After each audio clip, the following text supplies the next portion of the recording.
পৃথিবীর সবচাইতে নির্যাতিত, নিপীড়িত এবং দুঃখ ক্লেশে ভরা মানুষটাকে আল্লাহ পাক এই এক মুহূর্তের জন্য জান্নাতে ঢুকে দিয়ে বের করে নিয়ে আসবে।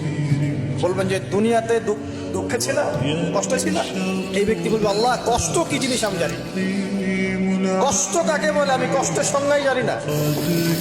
এই ব্যক্তির তাকদীরে কি হবে পরে?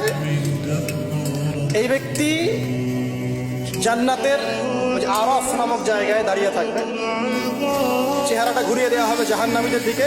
সে বলবে যে আল্লাহ চেহারাটা খালি আমাকে জান্নাতের দিকে ঘুরায় দাও, আমি জান্নাতে যেতে চাচ্ছি না, খালি চেহারাটা ঘুরায় দাও, বাস এনাফ।